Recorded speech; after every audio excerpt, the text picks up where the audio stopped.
whole technology around it is not brand new.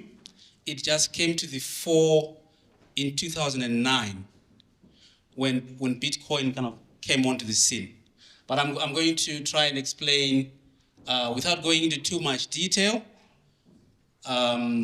just what the whole blockchain thing is, how that links into cryptocurrencies, because the two are not necessarily the same thing, right? Because a lot of people talk about crypto. I think crypto is what people talk about every day, even more so Bitcoin, right?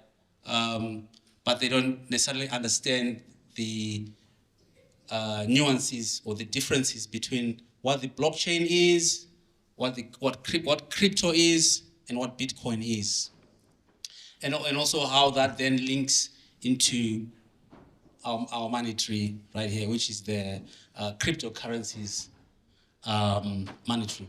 Like I said, I'm going to try to stay away from the technicalities, try to simplify the information a bit, but forgive me if some of it kind of feels a bit technical, because sometimes there's no way to avoid the technical language for you to understand how it all starts up at the blockchain, which is the overall technology at the top, how that kind of gets down to what is called cryptography, which is just a branch of computer science, and then how that is then applied to currencies as just one of the areas, as we will see just now. Right, actually, first of all, I need to make some disclaimers, right? Because we're talking the world of finance. I don't want what I say here to be misconstrued as financial advice, right? This is not going to be financial advice. This is just me educating you. So a few disclaimers I'm going to be making here. Not financial advice. So if you want any financial advice, seek a qualified financial advisor. I think Tendai is one of them, I believe. There are a few others as well that will tell you what to do with your finances. I'm not qualified in advising people what to do with their finances. So yeah, this is just education. You need to do your own research in terms of whether you want to go and grow the tree at the end of this session, right? Don't take my word for it. Go and research, speak to the advisors before you plant that crypto tree. So cryptocurrencies, they're highly volatile. You'll see when we come to this slide where we talk about the returns in that space, just how much up and down they go. So what is the blockchain? How does it work? This one is a bit technical, so we will not spend too much time on it, but having an understanding of it kind of gives you this background that when you then deal with the specific branches and leaves on the tree, you at least know that even if it's a bit of half knowledge around that background, it's better than nothing. Practical uses of blockchain technology, again, that kind of shows you that the blockchain is not just used for cryptocurrencies, it's used for other things. And that probably explains to you that it's not a fad, right? It's not something that's just passing.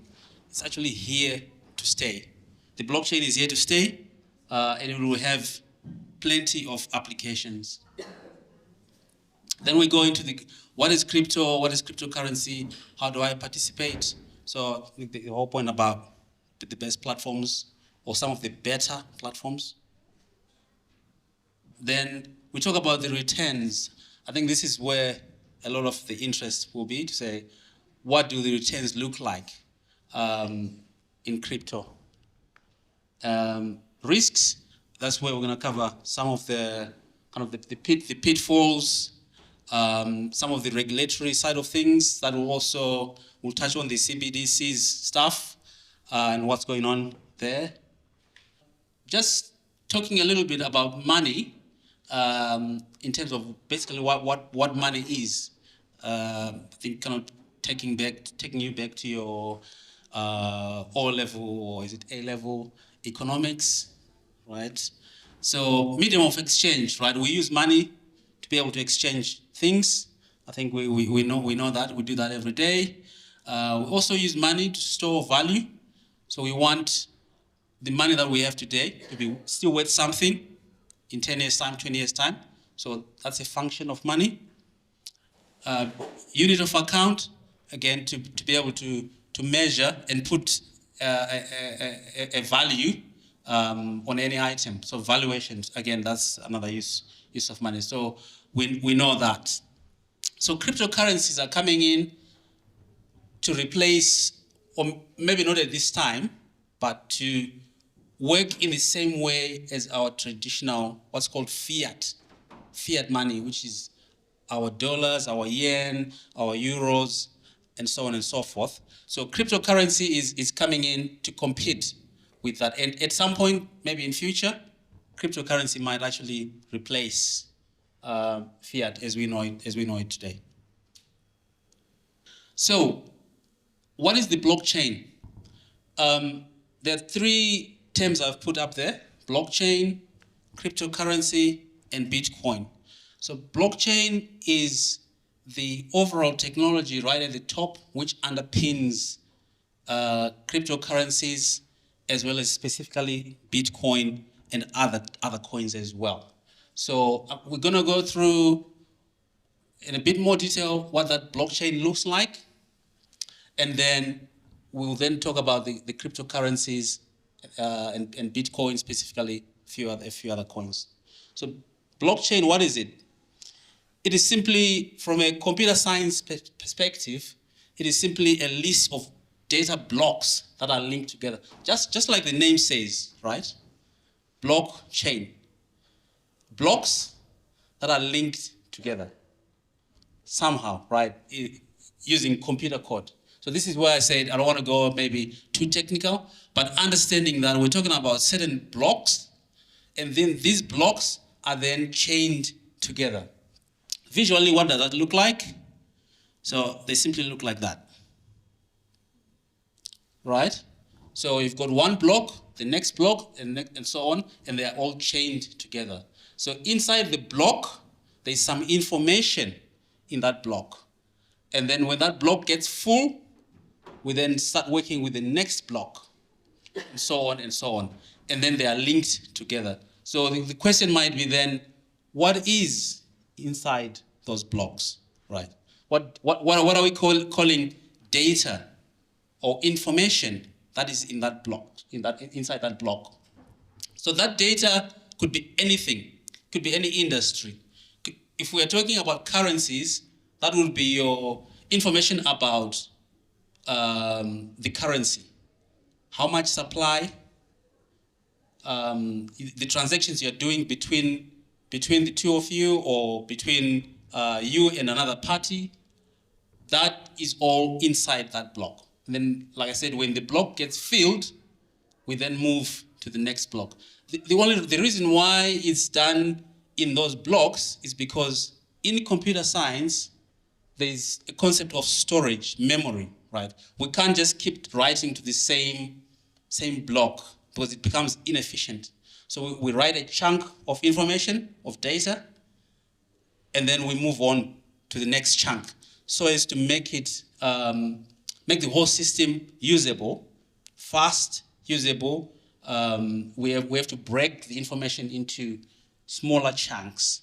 When a single chunk fills up, we go and write the information onto the next chunk, and we end up with a list of blocks that are chained together, hence the name blockchain. Question? So who is writing into those blocks? So everyone is writing into those blocks. So when you perform a transaction, let's say you buy Bitcoin, right? You buy 1 Bitcoin.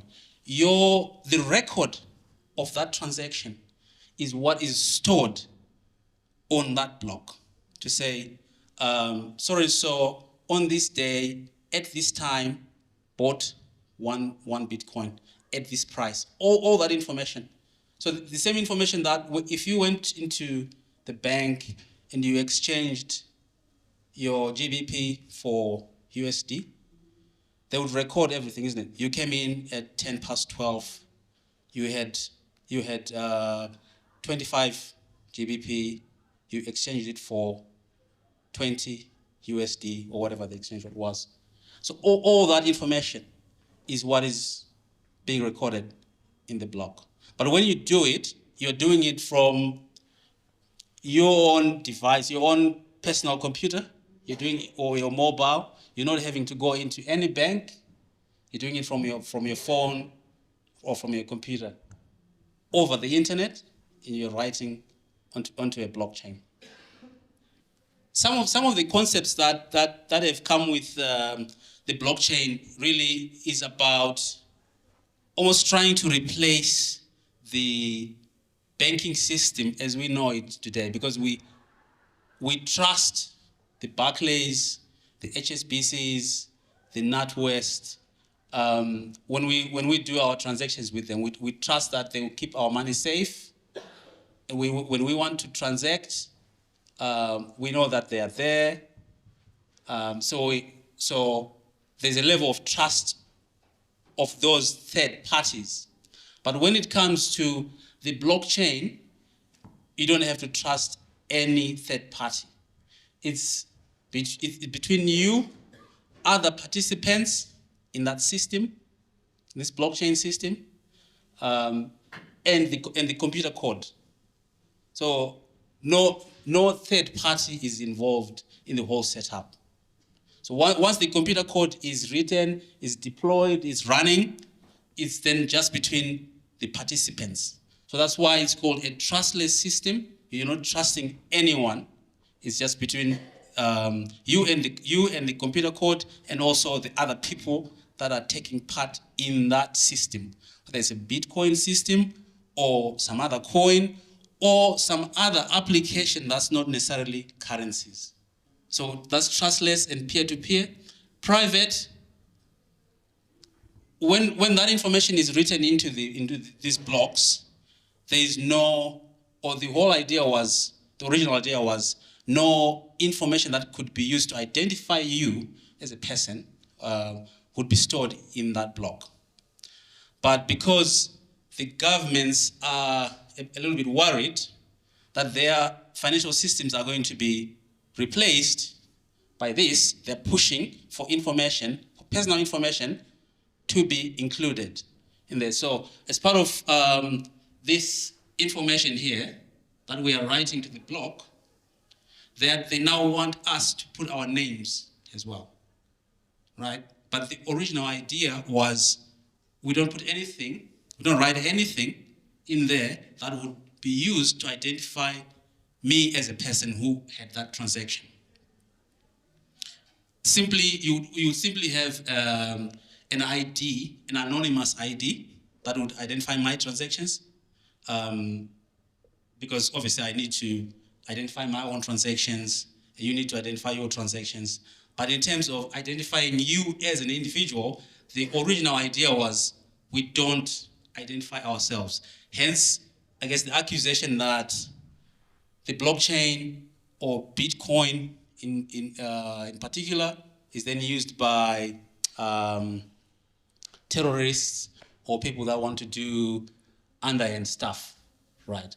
But that was the original idea. Now, as I said, there's a push now to get people to identify themselves through KYC, or as they call it, know your customer regimes, where you then required to provide details that identify who you are, what transactions you've made, and so that they can also tax you as well.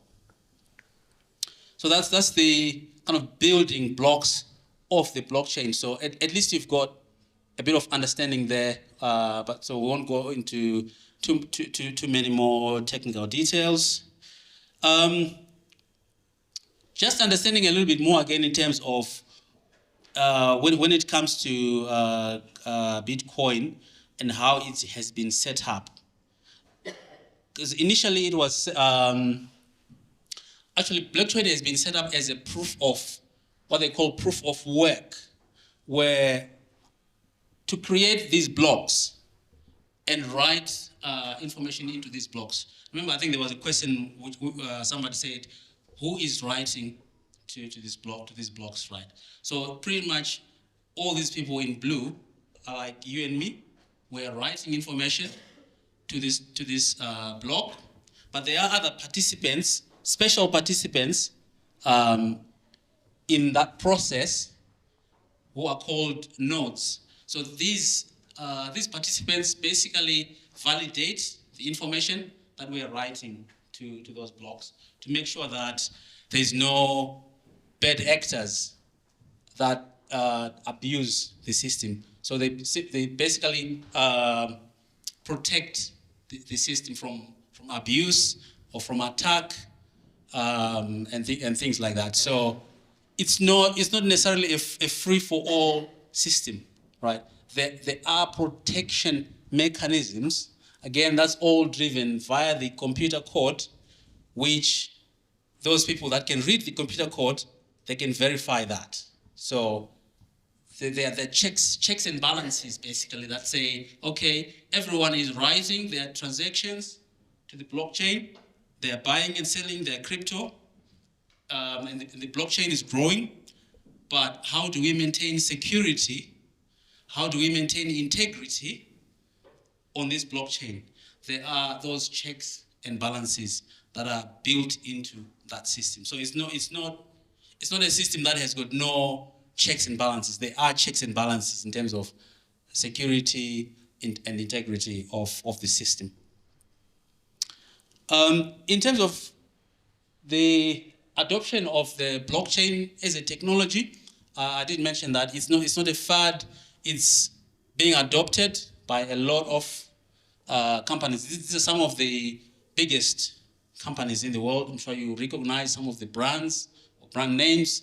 They are all adopting the blockchain technology, not necessarily cryptocurrencies, but in terms of how they use blockchain as a technology in their processes, whether it's about managing their supply chain or managing their employees or protecting their intellectual property. They are all using blockchains, and you can see here I've kind of put kind of stages where they are with the adoption of blockchain technology. Okay, so just a quick recap around what we've just talked so far. So the blockchain is like at the top, right, where we draw those blocks, how it all works. And now one layer below the blockchain is the application of the blockchain. And cryptocurrencies is only one of the layers. There is also other areas like trade finance, those banks that I've listed there, Barclays, Deutsche Bank, BlackRock, HSBC, they are using the blockchain technology to do other things other than cryptocurrencies. But obviously we're going to focus on cryptocurrencies, but I just wanted to show you here that the entire technology itself is not limited to cryptocurrencies. You will probably see in your lines of work, at some point you come across the blockchain technology where you work, whether it's in real estate, energy, government, many other sectors. You at some point, I'm sure, over the next few years, you'll start to see applications of the blockchain. Okay, so remember I showed you a few coins in one of the earlier slides where I said the list of coins that are out there that are replacing fiat. So again, this is just a very small subset. At this point in time, there are over 20,000 coins that have been created. But now at least you know that if I say to you, each coin that's listed here is its own blockchain, right? That now makes sense, right? Say, if I take BNB, right, as a coin, they are their own blockchain, it's a standalone blockchain that is not connected, at least to start with, to any other coin, right? So it's a standalone blockchain on its own. So we've got lots of these coins, and I've kind of grouped them into various subtypes, right? So we've got Bitcoin, which is the first coin that is kind of the most popular, which is being used now as sort of like the store of value currency, right? If you want to preserve the value of your coins, a lot of people would go for Bitcoin. You've got a set that's called stable coins. So these ones are pegged to the US dollar on a 1-to-1 ratio. So essentially, if you hold 10 USDT or 10 USDC, you also hold 10 US dollars. They are pegged 1:1 to the dollar. So basically, the suppliers of this coin have got to have that reserve in real fiat money to back that up, to make sure that the 1-to-1 ratio is maintained. And we'll kind of, if we have time, we'll cover how that's used in the whole ecosystem. Then you've got this set here, which I've called digital currencies, and some of them have been derived or forked out of Bitcoin. So when Bitcoin was established in 2009, over time, after a few years, some people were not happy with how it was working. Then they said, "Oh, we're going to change Bitcoin a little bit and make it work in a slightly different way." Then they created other coins, right, like Litecoin or Bitcoin Cash. Again, taking the original blockchain of Bitcoin and then creating a new one and giving it a new name, hence a new coin. Privacy coins, so these three here, remember I told you that the information that's written to the blockchain originally was designed to exclude personal information, your identity. So these coins here, they are pushing with that narrative, right? They're saying, right, that was the original concept of cryptocurrency. So we are going to maintain privacy, right? So if you want to invest, when it comes to the monetary, if you want to invest in coins that have privacy at the top of their agenda, then you look at these coins here, right? Because if you go anywhere else, you may then find that your activities are not that private. But if you are privacy conscious, you then kind of go for those ones there. This block here is what is called the infrastructure or smart contracts. So these ones are kind of new blockchains which you can then use to develop other things on top of them. So you can start developing other products, such as, say, certificates of deposit. So, in the traditional banking system, we've got the certificate of deposit product where you can go deposit your money, lock it in there for a year, 2 years, earn interest, and so on and so forth. So there are coins that will then be available on this blockchain that could be a certificate of deposit, which is, where is Hex? It's over there right at the end.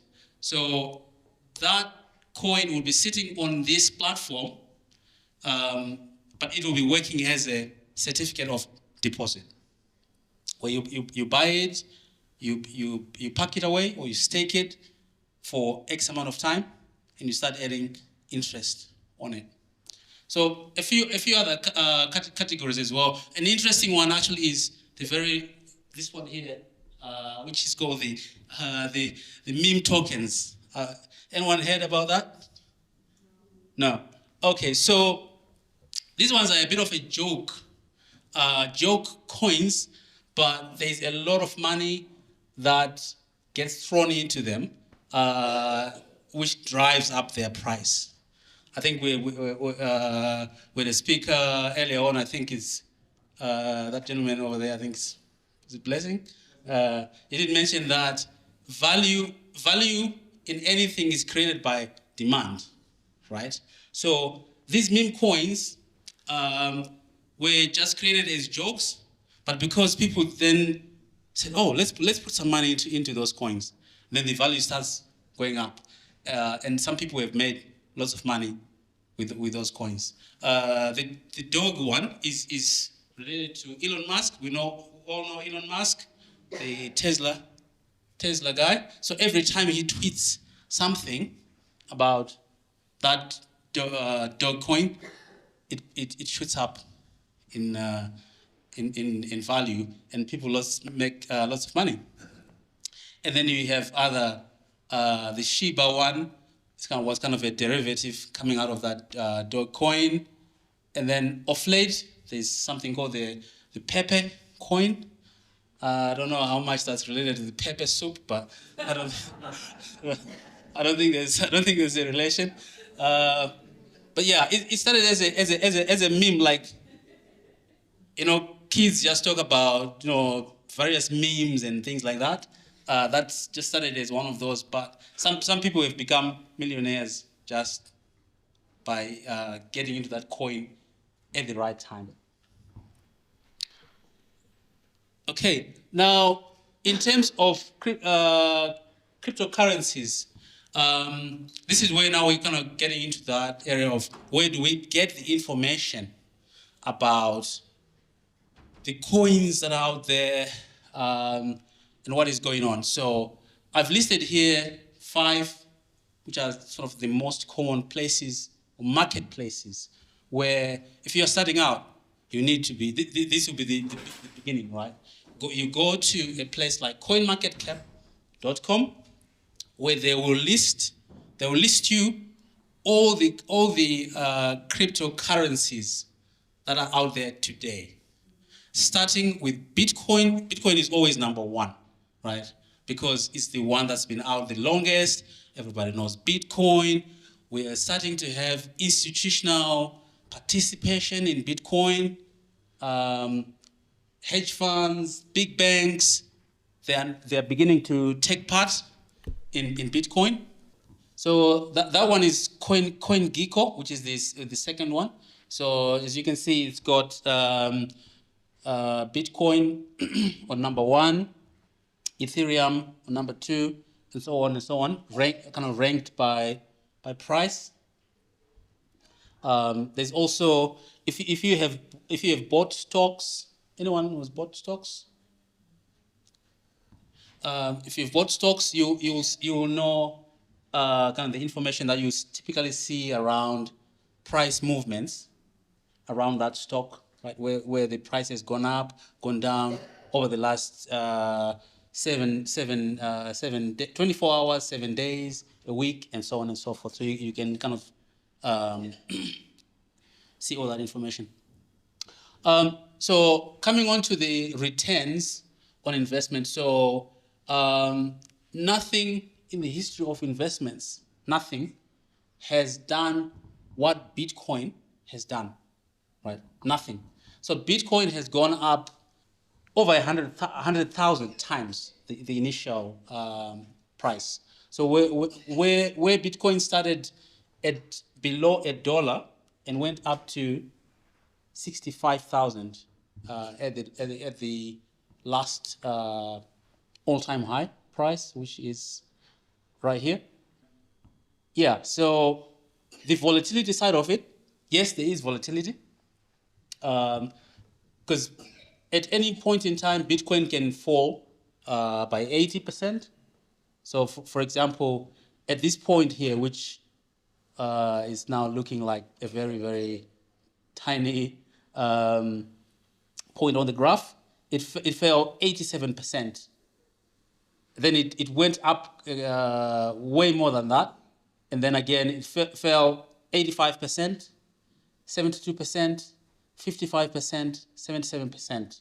So if you were just going to look at those points in isolation, someone would say, oh, why are you holding an asset that would fall 85% at any point in time? But that's if you're looking at it at a point in time.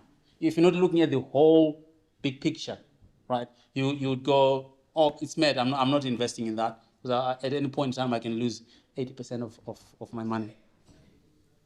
So all this kind of performance again is replicated in many other coins as well, newer ones that are coming up because new coins are coming up every day. So that's where the whole point about research, knowing what that coin is, who is behind, because there's always a team that is behind a particular coin. What is it developed for? Has it got a particular purpose?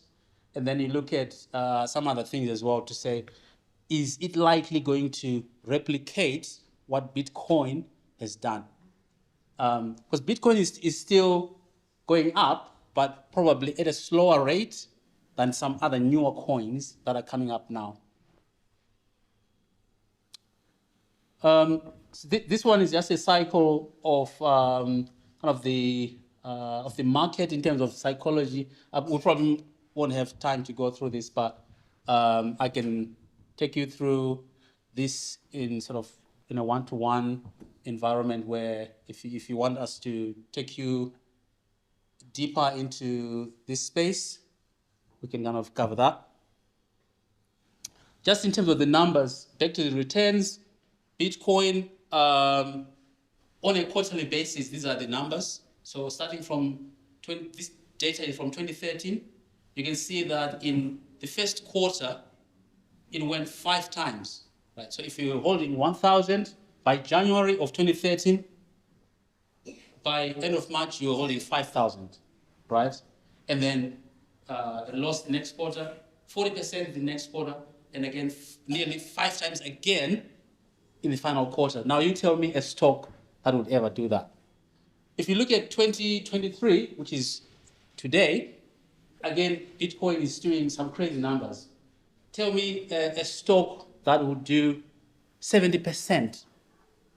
70%, not in a year, in a quarter, right? In a quarter, in a single quarter, it's done 71%. So 2023, this year, Bitcoin has already done 71%. It did 7.1% in Q2. It fell 11.5% Q3. And right now, before Q4 is even over, we still have got about 2 months left of Q4. It's already done 28%. So in the traditional markets, traditional trees, we see a 10% as a fantastic return. That is per year. These numbers are a quarter, right? So if you have the money available and you want to invest in Bitcoin, these are the sort of returns that you'll be looking. But don't just look at the green boxes, also look at the red boxes. Right. Are you able to sit and be patient? Because that's one of the things that we don't have as investors, patience. The moment we see 50% of my money is gone, shall I sell up? Maybe let me sell up before it goes to 90%, or before it goes to 0. But if you're only patient, the next 2 quarters you're back to positive again. But that's the comparison from a crypto versus the traditional investment. So it's a different tree. It's a new tree. It takes a bit of guts and conviction to be involved with it, and also being able to avoid scams, doing it the right way. And I'll just summarize by saying that doing it the right way is having no middleman between you and your money. So there's one particular one which I must talk about. Forgive me, Mrs. Timekeeper. This is where typically you get, I come in and say, right, you want to invest in Bitcoin? Give me your money. I take all the money and I say, I'll give you £500 every week, right? Or every month I give you back £500, whatever amount. That's not crypto, right? Those are scams, right? Crypto is you as an individual setting up a digital wallet so that it's between you and your computer and Bitcoin, right? You do the transactions yourself. You hold what's called a key or a password. You do the transactions yourself. You see these gains? You gain them yourself. No one is sitting between you and these gains. And you know, because this is public information, you know that you're getting the returns. Or if you're making a loss, it's you. There's no Jim or Tom that you're asking, hey, Jim, how come I didn't get my £500 this week, right? It's because you know that Bitcoin has, I invested in Bitcoin. Bitcoin has lost this quarter. I'm in a loss position, right? So I'll leave it there for now. If any of you are interested in kind of having one-on-one sessions where we can teach you how to set up that platform, that environment where you self-bank, essentially. It's between you, your computer, and all those coins that we talked about. Then we can do one-on-one sessions. We can kind of show you how to do research on which coins are performing better, probably make some recommendations, possibly. Yeah, so I will leave it there. Thank you.